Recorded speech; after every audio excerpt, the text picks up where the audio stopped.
네, 2026년도 새해 첫 주일을 맞이했습니다. 지난 한 해도 우리 곁을 영원히 떠나갔고 이제 우리 앞에는 새해가 우리를 기다리고 있습니다. 지난 한 해를 우리가 돌이켜보면 여러 가지 우리가 생각을 하게 되죠. 그래도 다른 어느 해보다는 비교적 지난 한 해 동안 저희들에게는 그래도 큰 시련이 많지는 않았던 것 같은 생각이 드는 한 해였습니다. 가령 우리 몇 년 전에 눈사태라든지 또는 코로나 전염병의 그 창궐이라든지 또는 여러 그 자연재해가 우리 이 지역에 많이 있었죠. 산불 등. 그런데 지난해 적어도 우리 지역에는 그런 큰 재난이 좀 적었던 한 해가 아닌가 이런 생각을 합니다. 개인적으로 또 우리가 여러 가지 또 일을 겪기도 했지만 그래도 무사히 새해를 우리가 맞이하게 되었습니다. 지난 한 해 동안 좀 마음을 졸였던 것은 여기 이민자들에게 좀 어려움이 있었죠. 체류자들 단속도 심했고 또 여러 가지 그 신분 문제로 어려움을 또 겪은 분들도 많이 있었습니다. 쉽게 지나간 한 해는 아니었긴 했지만 그래도 우리가 새해를 맞이해서 금년에는 좀 더 평안하고 은혜로운 한 해가 되기를 바라는 마음으로 오늘 예배를 드리게 됩니다. 지난 12월 31일 저녁 송구 영신어 저녁에 또 사건이 또 있었잖아요. 스위스 서남부 알프스 그 스키 리조트에서 그 한 해를 보내고 한 해를 맞이하는 그런 축제의 현장에서 불이 났잖아요. 한 100여 명이 그 안에 꽉 차 있었는데 그 중에 뭐 정확한 숫자는 저도 잘 모르겠지만 그 보도에 의하면은 거의 한 14, 15명이 현장에서 화재로 목숨을 잃기도 하고 또 수십 명이 화상을 입기도 한 그 어떤 한 분은 자기 아들 16살 먹은 아들과 남편이 그 현장에 있었는데 불길 속에 들어갈 수도 없고 그래서 그 생존을 위해서 눈물을 흘리는 그런 모습도 방영이 되었습니다. 참 안타까운 그런 일이 금년 연초에 일어났습니다. 지금 동부에는 눈이 엄청나게 많이 와서 많은 비행기들이 결항이 되고 또 연착이 되기도 하고요. 또 LA 남쪽에는 홍수가 나서 또 많은 피해가 지금 일어나고 있습니다. 여러 가지 끊임없이 이 세상에는 평안한 하루가 없을 정도로 이런저런 일들이 일어나고 있습니다. 어떻든 그럼에도 불구하고 금년 한 해는 좀 더 우리가 사는 이 세상이 재앙이 참 적고 또 평안한 한 해가 되기를 바라는 마음으로 오늘 함께 예배를 드립니다. 지혜의 왕 솔로몬은 그의 잠언서에서 또는 그의 전도서에서 이 삶에 대해서 여러 가지 교훈을 남겼잖아요. 이렇게 말했습니다. 이미 있던 것이 후에 다시 있겠고 이미 한 일을 후에 다시 할지라 해 아래에는 태양 아래는 새 것이 없나니 무엇을 가리켜 이르기를 보라 이것이 새 것이라 할 것이 있으랴 우리가 있기 오래전 세대들에도 이미 있었느니라 이렇게 말씀을 하고 있습니다. 이게 솔로몬은 이 세상 아무리 해가 바뀌고 새해가 와도 이미 과거에 있었던 일이 반복이 된다는 그런 지적을 한 것이죠. 자연 만물뿐 아니라 인간 세상에도 오늘 새로운 것이 없다. 과거에 이미 있었던 것이 또 반복이 되고 있다. 그런 뜻으로 말씀을 하고 있고, 오늘 읽은 이 에베소서 바울 사도가 기록한 이 본 23절에 보면 심령이 새롭게 되어 그랬습니다. 24절에는 하나님을 따라 의와 진리의 거룩함으로 지으심을 받은 새 사람을 입어라, 이렇게 말씀을 하고 있습니다. 여기 두 단어죠. 하나는 새롭게 되는 한 해, 또 하나는 새 사람. 이렇게 변화받은 그리스도인들의 어떤 바람, 희망을 말씀을 하고 있습니다. 오늘 2026년도를 맞이하는 저와 여러분들이 이 두 말씀, 새롭게 되는 한 해, 새 사람 되는 한 해가 되기를 바라는 마음으로 이 시간 말씀을 함께 생각을 해보겠습니다.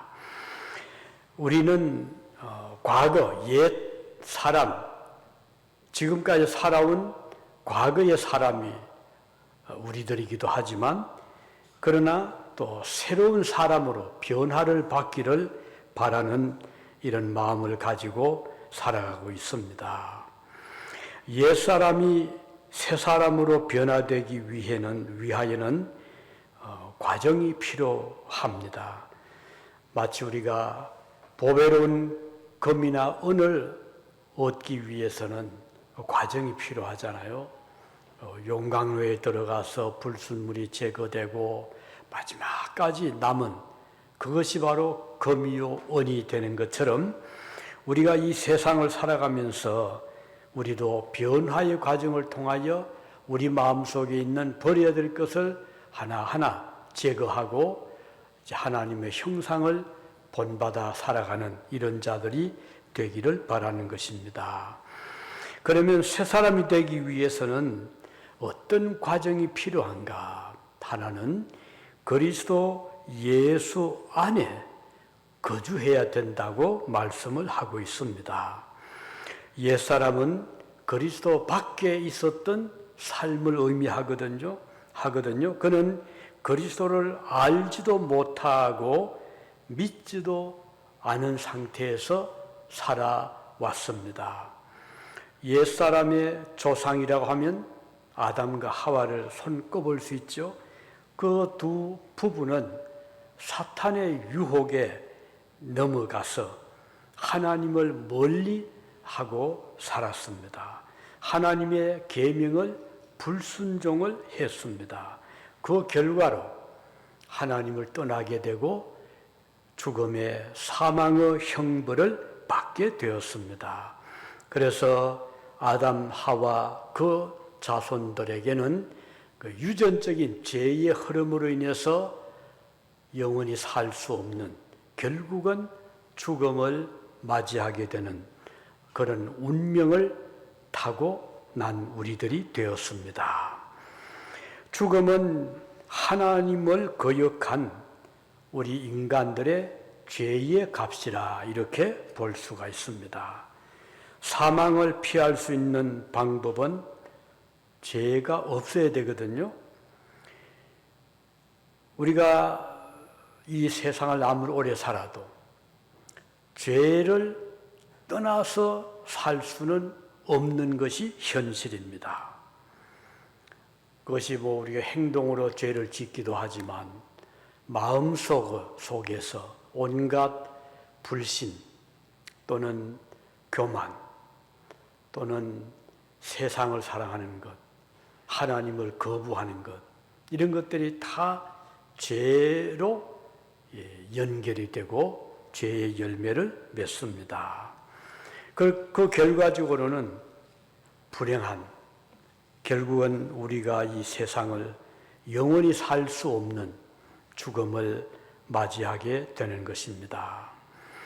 예수님 안에 거주한다는 것은 예수님을 영접해서 우리 마음속에 예수님을 모시고 사는 삶을 의미합니다.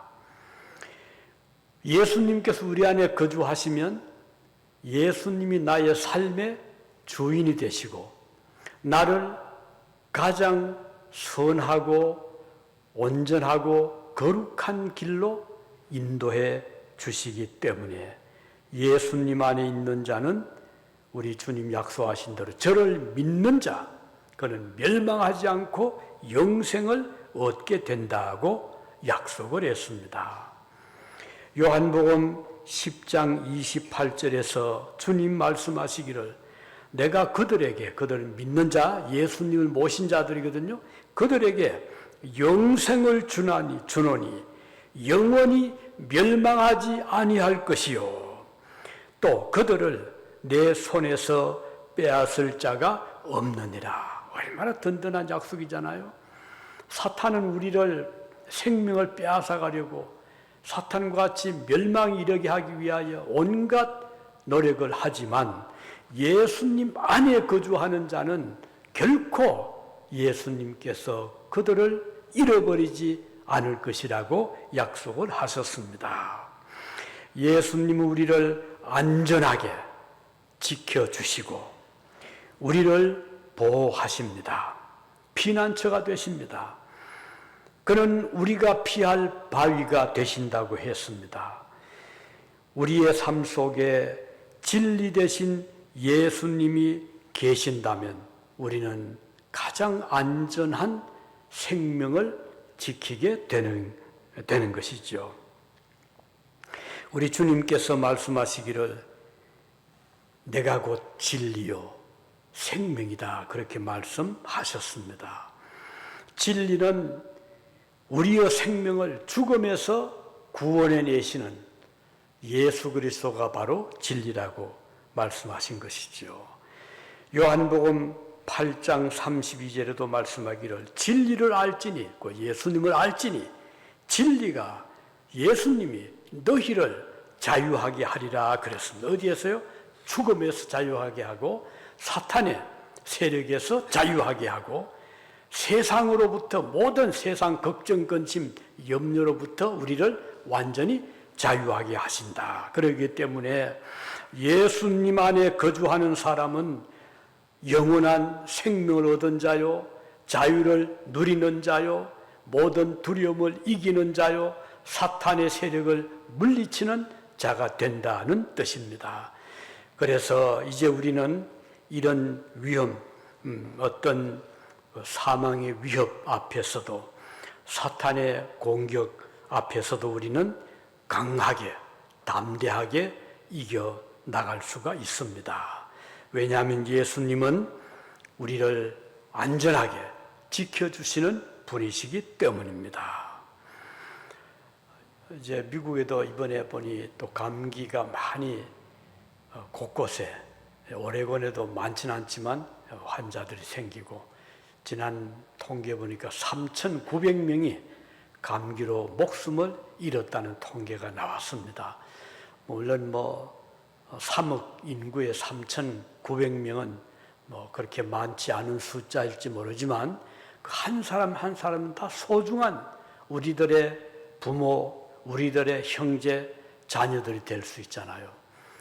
이렇게 이 세상은 끊임없이 이런저런 질병과 우리가 싸우며 사는데 그리스도인들은 예수님 안에 거하기 때문에 어떤 우리를 공격하는 악의 세력이라든지 사탄의 세력이라든지 사망의 위협에서 우리를 안전하게 보호하신다 이렇게 말씀했습니다. 그래서 이제 우리가 감기를 예방하기 위해서 예방접종을 또 맞잖아요. 그러면은 우리 속에 그 항생체가 생겨서 감기 어떤 바이러스가 들어오면 막아내듯이 우리 안에 예수님을 모시고 살면 예수님 우리를 이렇게 막아주시는 거예요. 죽음의 병에서 죄악의 공격에서 우리를 안전하게 막아주신다. 그러므로 예수님 안에 있는 자는 새로운 사람이 된다는 약속을 해 주셨습니다. 자, 새 사람이 되기 위해서는 하나는 예수님 안에 거할 때, 또 한 가지는 옛사람을 하나하나 벗어버릴 때입니다. 우리가 예를 들면 맑은 물을 얻기 위해서는 이미 흙탕물은 다 쏟아내야 되잖아요. 다 버려야 되거든요. 그래야 맑은 물이 들어오잖아요. 우리가 새 사람이 되기 위해서는 그동안 죄에 물든 사람, 그동안 악에 빠졌던 우리 자신들을 하나하나 정리하고 벗어버려야 되는데 그것은 바로 회개의 과정입니다. 회개하는 사람, 잘못을 깨닫고 돌이키고 뉘우치고 반성하고 새로운 각오를 가지는, 그리고 잘못을 시인하는, 죄가 없다고 생각하면 회개할 수가 없잖아요. 그러나 새 사람이 되기 위해서는 우리 자신들의 허물을 인정하고 죄인됨을 고백을 함으로써 출발을 하는 것입니다. 예레미야서 13장 23절에 보면 이런 말씀이 나옵니다. 표범이, 얼룩 반점이 있는 표범이 그의 반점을 변하게 할 수 있느냐? 할 수 있을진데 악에 익숙한 너희도 선을 행할 수 있으리라. 무슨 뜻인가 하니, 얼룩진 표범이 아무리 물에 들어가든 풀에다가 피부를 문질러도 그 얼룩 무늬를 지울 수 없는 것처럼 죄로 인해서 이미 물든 우리의 영혼은 이 세상의 어떤 방법을 가지고도 죄를 해결할 수 없다. 그런데 변화받을 수 있는 유일한 길은 회개라는 것입니다. 회개하고 믿는 자는 변화를 받을 수가 있습니다. 죄인이 그 죄에서 돌이켜 선한 사람이 되는 것은 유일한 방법은 죄를 자백하고 인정하고 회개하는 길이라는 뜻입니다. 그렇게 해서 예수님을 통해서 죄인됨을 깨닫고 고백하고 죄를 회개하면 그때부터 우리 속에서 변화가 일어납니다. 그래서 우리가 그리스도의 보혈에 씻음을 받게 되고 성령님의 역사하심을 통해서 죄인됨을 깨닫고 자백하고 고백하고 그리고 용서함을 받을 때에 우리는 갓난아이처럼 그렇게 정결한 자로 변화를 받게 되는 것입니다. 그리스도 안에 사는 사람은 물론 그에게도 여러 가지 유혹에 노출이 되거든요. 어떤 때는 사탄이 또 공격을 하잖아요. 죄를 부추깁니다. 그럴 때마다 우리 안에 계시는 예수님께서 우리를 깨닫게 하시고 자제하게 하시고 그리고 붙잡아 주시기 때문에, 그래서 예수님 안에 있는 자는 반드시 회개하게 되고, 회개하는 사람은 사탄이 끝까지 죄 가운데 끌고 가지를 못합니다. 사탄이 베드로를 얼마나 흔들었잖아요. 제자들을 얼마나 시험을 했잖아요. 밀가불듯이 제자들을 흔들었지만 우리 예수님께서 베드로에게 회개의 마음을 주시고 달 기울 때마다 자기가 부정하고 모른다고 했던 자기의 잘못을 고백하고 회개함으로써 마침내 베드로는 자신의 마지막 순간까지 예수님을 저버리지 않고 믿음을 지킬 수 있었던 것처럼 새 사람이 되는 사람은 철저한 회개를 통해서 새 사람이 될 수 있다 하는 것이 오늘 주시는 두 번째 중요한 교훈입니다. 세 번째는 새 사람이 되기 위해서는 중요한 과정이 있습니다. 거듭나는 과정, 중생의 과정입니다.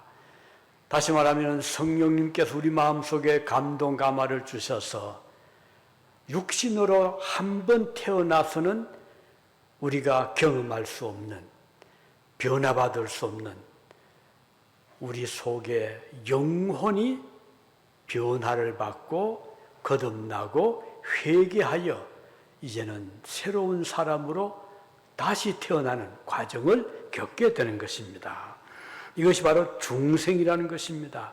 심령이 새롭게 되는 것입니다. 마음이 변하고 새 사람으로 다시 태어나는 것을 의미합니다.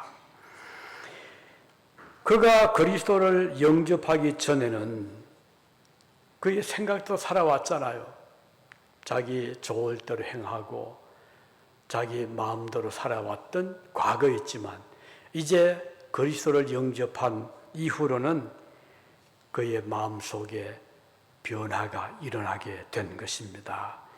그래서 새로운 사람으로 거룩한 삶으로 바뀌게 되는데 이 거룩한 삶이라는 것은 이 세상과는 차별화시키는 구별되는 것을 의미하거든요. 그동안은 세상과 한 몸처럼 되어서 세상 사람들이 좋아하는 넓은 길로 막 달려갔습니다. 그래서 나에게 좋은 것이 뭘까 욕심도 부려보고 또 내가 하고 싶은 대로 살아왔던 저와 여러분들이었는데 하나님과는 상관이 없는 세상과는 구별이 안 되는 한 짝이 되는 그런 삶을 살아왔잖아요. 그런데 이제 거듭난 사람, 그리스도를 모신 사람은 이제는 달라집니다. 그것이 바로 그 구별된 삶이거든요. 어떻게 세상과는 이제는 좀 구별을 시키는, 좀 거리를 두는, 아무리 세상이 좋아 보여도 더 좋은 분이 우리에게는 하나님이잖아요. 아무리 이 세상이 아름다워 보여도 더 아름다운 것은 천국이잖아요. 그러다 보니까 천국을 바라보게 되고 하나님을 사랑하게 되고 그의 말씀을 들을 때 마음의 기쁨과 소망이 넘치게 되는 것입니다. 그래서 이제는 하나님의 모습을 닮아가며 살아갈 때 변화를 받습니다. 우리가 지원받을 때는 어떤 모델이 있거든요.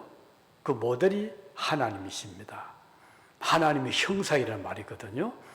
하나님의 그 모습을 우리가 닮도록 지어주셨어요.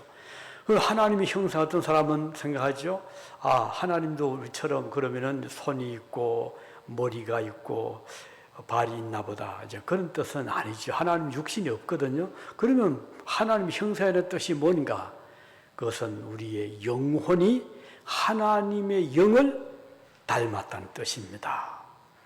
그럼 하나님의 영은 어떤 영이죠? 오늘 본문에서 말씀하죠. 의로움, 정의로움, 공의. 하나님의 어떤 성품은 의로우심입니다. 불의가 없습니다. 부정이 없습니다. 불법이 없습니다. 하나님은 모든 것에서 완전한 의로우심, 정의로우심, 아주 공평하신 분이거든요. 그래서 하나님을 닮은 사람의 성품도 하나님처럼 의로움을 가지고 살아가게 된다. 그런데 불의를 항상 멀리하죠. 그것은 아닌데 의롭지 못한 것이다. 그러면 우리는 거리를 두게 됩니다. 아무리 좋아 보여도 그것이 불의한 것이라면 우리가 거부할 수 있는, 이것이 바로 하나님을 닮아가는 자의 모습인 것입니다. 이 의로움은 하나님의 공의를 의미하거든요. 공정하신 하나님. 하나님께는 불평, 부당이 없습니다. 하나님의 모습을 닮은 성도의 마음은 의로움으로 가득 찬 마음입니다. 그는 선한 마음을 가지고 살아갑니다. 죄와 악을 항상 경계하고 미워하고 멀리하고 살아갑니다. 악은 모양이라도 버리려고 하지요. 왜냐하면 하나님의 모습은 의롭기 때문입니다. 이것이 바로 하나님의 성품을 닮은 성도의 모습이라는 것입니다. 그리고 또 한 가지 하나님의 성품은 진리를 사랑하는 성품입니다. 진리라는 것은 참된 것이잖아요. 거짓과는 반대거든요. 그리스도 안에 사는 사람, 바로 하나님처럼 참되게, 진실되게 진리를 따라 살아가는 자들입니다. 그럼 진리는 누구일까요? 이 세상에 진리로 사는 사람 누구일까요? 물론 이 세상에는 완전한 진리로 따라 사는 사람은 없습니다. 그러나 진리는 바로 우리가 사랑하고 섬기고 따르는 예수 그리스도가 진리라고 말씀하십니다. 요한복음 8장 32절에 보면 진리를 알지니, 진리는 예수님이죠. 예수님을 알지니 진리가, 그 예수님이 너희를 자유롭게 하리라. 어디에서? 죄로부터, 어디로부터? 불의로부터, 불신앙으로부터 진리 대신 예수님 우리를 자유롭게 해주신다라고 말씀했습니다. 진리는 거짓의 산을 무너뜨리고 하나님 앞에서 온전한 자로 세워주시는 것입니다. 그런데 가끔 일시적으로는 불의가 진리를 이렇게 이기는 것처럼 보일 때가 있어요. 그 예가 예수님이 재판을 받을 때, 그때 그 많은 사람들이 막 예수님을 정죄했잖아요. 아, 저 사람은 뭐 가이사를 부정한 사람이다. 저 사람은 율법을 어기는 사람이다. 하나님을 저 사람은 그 부정한 사람이다. 뭐 자기를 하나님의 아들이라고 주장을 했다. 이런저런 말로 막 예수님을 정죄를 했잖아요. 그러니까 이 빌라도가 재판을 하면서 그런가 하고, 그러나 아무리 봐도 아니잖아요. 그래서 빌라도가 어떻게 했죠? 명절 유월절이 왔으니까 한 사람을 놓아주겠다. 예수를 놓아주랴 라고 했을 때 군중들은 아니, 예수 말고 바라바를, 저 살인자를 놓아주시오. 그러니까 진리 대신 예수님이 부정을 당하고 오히려 사형 선고를 받게 되었지 않습니까? 일시적으로 예수님이 불의에 그만 묻혀버린 것 같은 그런 심판을 받았습니다. 그렇지만 우리 주님이 죽음에서 부활하심으로 예수님이 참된 분이심을 모든 만천하에 드러내 주셨습니다. 자, 이것이 바로 이 진리가 승리하는, 결국은 진리가 불의를 이긴 아주 중요한 사건으로 우리에게 나타나고 있습니다. 2026년 새해를 맞이해서 우리 앞에도 때때로는 부정한 불의가 우리를 압도할 수 있는 것처럼 나타날 수도 있을 것입니다. 분명히 아닌데, 저것은 불의한 세력인데 우리가 거기에 좀 밀리는 듯한 그럴 수도 있고, 우리 교회도 그럴 수가 있을 것입니다. 그러나 우리는 그때 어떻게 해야 될까요? 예수님처럼 하나님께 기도하고 기다리고 인내하면 하나님의 때가 나타날 때 모든 불의가 결국은 드러나게 되고 진리가 우뚝 태산처럼 솟아날 날이 반드시 오는 것입니다. 그렇기 때문에 우리는 이 한 해 동안 우리는 마음을 안정을 지키고, 설령 우리 주변에 형편들 돌아가는 세상이 악이 성행하는 것처럼 보이고 불의가 득세하는 것처럼 보이고 지붕의 풀처럼, 여름에 그 잠깐 무성한 풀처럼 악한 일들이 우리 주변에 일어난다 하더라도 우리는 그것 때문에 염려하거나 두려워 또는 불안해할 것 없습니다. 때가 되면, 또 하나님께서 역사하시게 되면 결국은 진리가 승리하게 되는 역사를 보게 될 것입니다.